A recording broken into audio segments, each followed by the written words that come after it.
today from Pittsburgh. Coach, thanks for taking the time to be with us. Welcome to Media Day. Thank you for having me. I'm glad to be here.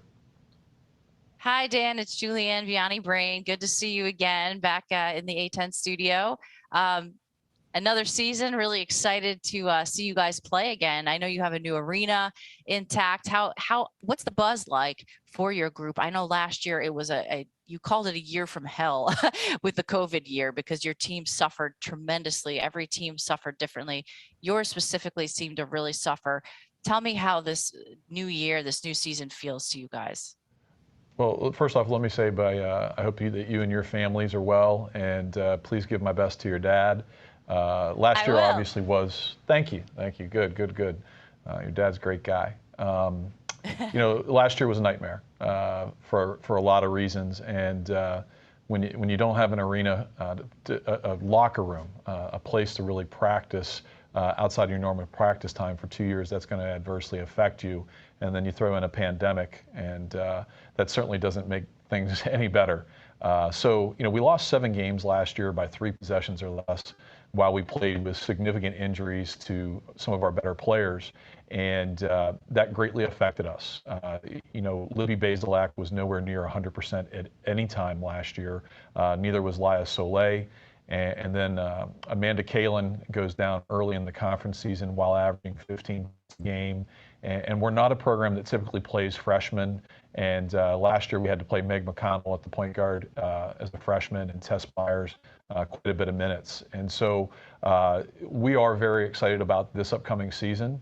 To have a place of our own is incredible. The UPMC Chuck Cooper Fieldhouse is an amazing venue. I think everyone's going to be really impressed when they come and they see it. For our team, we literally had to do a tour because there was more than half the team had never really been in here, never really used the locker room, didn't know where our coaches' offices were. And so it's a new venue for the majority of our team, and to have a dedicated practice facility just means so much to us. And then the arena where the games are is as good as any place that you're going to find in the country. The fans are right on top of you. The video boards and the lighting, and it's just an outstanding facility. And I'm so excited for us to open that on Sunday, November 14th against Lafayette. Hey, Dan, Drew Dickerson from the A10 office. How you doing? I'm well, Drew. How are you? I'm good. Looking forward to the season and seeing y'all play, and actually seeing the building you were talking about. I'll be up there for our volleyball championship in a couple weeks. So come by and say hi for sure. Yeah, we'll definitely do that. While you're going on with that volleyball, the A10 volleyball tournament, we actually have on that Saturday the city game against Pitt. And so I'll be in the arena quite a bit, and I'm sure we'll cross paths as we get prepared for Pitt and the A10 volleyball tournament going on at the same time. Absolutely. All right, so we're going to go to some questions, and we'll start with Pittsburgh's favorite reporter, Mr. Zach Weiss. Zach, go ahead. All right, that was my question. That's my time. Thanks. No, how are you doing, Dan? Hi, Zach. How are you? I'm all right. Yourself? I'm doing well. Good. From a practice perspective, just with the challenges in health that you previously outlined, how has it been making practices purposeful, the length that you need to, and find those proper rotations? It's a very open-ended question. We have a situation that I think that a lot of teams across America are going to go through this year. The COVID year is still lingering for college athletics in my eyes, and so we're going to see injuries that in numbers that we may not have seen in years past. And I think COVID itself is not the reason, but I think the way that we trained, not just Duquesne women's basketball, but Division I athletes across the country, the way that we have trained over the course of the last year, being on and off and on, that we're going to see more injuries this year, and we've got to really look at preventing those. For us, we've shortened practices. We've really emphasized prehab and rehab. That's everything from post-practice stretching to the Normatec legs to ice baths and contrast baths. And then we've really emphasized sleep and sleep patterns. It's incredibly important that we sleep and sleep deeply and well, and then the nutritional factors. So there's a lot of things that go beyond the basketball court that we're really looking at this year. Are we going to be our best in November? By no stretch. No, we're not going to be. Our goal is to be playing our best basketball when we start the conference season in January, and that's what our expectations are. Right now, we do have some lingering issues with injuries, but we're looking forward to those players that may have some injuries coming back over the next couple weeks and us being at full strength soon. And my follow for you, Dan, is just what jumps has Precious taken this offseason mentally and on both ends of the ball, being that more complete player and that force that you know she can be? We're really excited about Precious. You know, I'll be frank, like to not make one of the preseason all-conference teams was really disappointing to me. That's a kid I think finished second, maybe third in the Atlantic 10 in field goal percentage and was one of the top shot blockers in the league. And I understand that the league has a lot of returning players, but I know what Precious has done over the entire summer and in this fall, and we're very happy with her progression. And what that progression is that she's really playing like a professional player. She's year 3 now, sophomore basketball-wise, and she's really a pro. Her effort, not just in every practice, but literally in every segment of practice, is at 100%. And she's incredibly dialed in and incredibly focused, and we're expecting a very big year from her. All right, Dan, next question is from Natalie Heveren from The Next. Natalie, go ahead, please. Yeah. Hi, Natalie. Hi, how are you? I'm well. How are you? Doing well. I know you mentioned throughout the season last year that it wasn't quite the season that you wanted. What have you, your coaching staff, and the team done to kind of get back to that next level, and what else is still left for the coming months before the conference play? You know, when the season ended, you know, we were in a place where we needed to take a break from a mental standpoint. And so we gave the kids 67 days off from basketball, and that allowed them to go home. You know, a very tough year with COVID. Again, we're not dodging bullets and we're not marching off to war, but as a society, it was a tough year. And for student athletes and college students in general, when you know you can't visit and socialize like you normally would as a college student, that makes things incredibly difficult. Then you throw in the fact that we didn't have an arena for 2 years, nor a locker room or a practice facility. That affected us. So when we were able to see the light that the UPMC Chuck Cooper Fieldhouse was opening and our kids were getting back into that, that certainly gives you a little hop in your step. And then we decided to play a little bit differently on offense and on defense, and I think our kids are really enjoying that. The way that we trained in the summer was differently. We added a few upperclassmen in Fatou Poye, a grad transfer from Western Kentucky, and another grad transfer from Xavier, a local player named Lauren Wislaslian. And I have the hardest time with our last name. It's a mouthful for me. But we were able to add some pieces that would make an immediate impact to our program. We changed some of the things that we do from a scheme standpoint. And the fact that we're finally in our home, those things all really mattered to us. And then, you know, we're not where we need to be right now. We've had a good series in the summer. We were good in the summer. We've been good in the fall. But you know, when you play your first game and you still have some lingering injury issues, you're looking for when your whole team will be together. And so, again, we're going to be much better when we get to January, and we're going to be pretty darn good in December. But in November, it's going to be a little bit of, how should I say it, a little bit challenging, because we're going to have some kids maybe playing out of position, and we may have some players playing some larger minutes than maybe they normally would or would be doing later in the year. And then you've talked a lot about UPMC Cooper Fieldhouse, and rightfully so, but what are your thoughts on the new location for the A10 tournament out in Wilmington, Delaware? You know, I've never been to Wilmington, Delaware.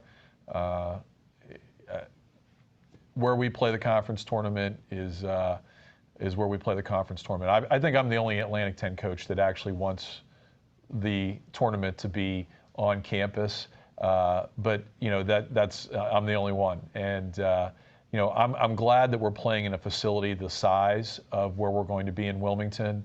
The fact that it's in the geographical footprint of the A10 and easily drivable for many schools and many fans, I think is an advantage. And I'm looking forward to going to Wilmington for the first time in my life and being a part of that and hopefully having success there. And I'm hoping that it's a great venue. We need that for women's basketball, and I'm excited about it. All right, Natalie, thank you. Dan, our next question is from Spencer Thomas, the Duquesne Duke. Spencer, go ahead, please. Hi, Coach. So you really emphasized how you wanted to see your team play their best basketball in February and March rather than in November. In what specific areas on the court will you need to see that improvement? Oh, first of all, hi, Spencer. It's good to see you. For us, you know, it's an evolution from June to August, from August to September, September to October. And once you start taking your tests, playing your games in November, starting for us on Tuesday, November 9th at Central Florida, you want to be able to cut down your turnovers. You want to be able to offensive rebound the ball. For us, scoring the basketball has never been a problem. It's been defending. And so, you know, we're going to need to be a much better defensive team to get ourselves back in that top 3 or 4 in the league where we've traditionally been. And for us, as we go through November and December, we really have to have great focus on our defense and doing the little things defensively. And that's not just scheme-wise, but that's you know, our foot placement and boxing out on every possession and not allowing layups. All the little things that we emphasize every day in practice, we're going to have to continue to get better and better at through November and December in our non-conference season. So once we start conference play, Atlantic 10 play in January, we're completely focused and dialed in to be the best defensive team that we can be. From an offensive standpoint, we've never really had a lot of problems scoring the basketball over the course of a game. But we have had droughts, especially this last year with the youth and inexperience that we had. We had longer droughts than we were normally used to scoring the basketball. And I think that we've overcome that, but that's going to be a concern in November and December that we're consistently scoring the basketball throughout the game. And we're really excited about our group because when you watch us scrimmage one another or you watched us in the private scrimmage that we had last weekend, we can score the basketball. We have offensive weapons. Now we have to become a better defensive team and we have to become a better rebounding team. All right, Coach. Really appreciate your time. Hey, let me just throw this in there, too. I lived in Delaware for 13 years. You're going to love it there. Don't worry about it, all right? It's going to be great. There's a boardwalk, right? Yeah, there's a boardwalk there, a little bit of a boardwalk there. Yeah, you're on the riverfront, but it's a good time. I'm excited to go. I love to always go to new places, and I think that's where President Biden lives, right. maybe? That's right. Yeah. They okay, had so yeah, I'm really excited about it, you know, and I love the fact that it's within a driving distance of a lot of different schools, so that's a really good thing. Yeah, I mean, they had his acceptance speech right across the right across the way there, so it's an interesting place. Tax-free shopping too, as well, if you get some time. Oh, tax-free shopping. That's all my wife needs to hear. Coach, we have enough Amazon boxes that come to the house every day. Yeah. Great to okay. Great to hear from you. Thank you so much, and wish you and the team all the best this year. We're excited. Thank you. I appreciate you. All right, you got it. Coach Burt for Laia joining us now from Pittsburgh. Thanks, ladies, for being here. Let's head on over to Drew to get questions from the media. Hey, ladies. Good afternoon and welcome to Atlantic 10 Media Day. We're looking forward to seeing you play this season. We're going to start. Hi, thank you for having us. Hi, how are you? Going to have a couple questions from the media. We'll start with Zach Weiss from Pittsburgh Sports Now. Zach, go ahead for the Duquesne student athletes. Hey, ladies, how are you both doing? I'm good, thank you. How are you, Zach? Good to see you, Laia. Good to meet you, Tess. Good to see you, too.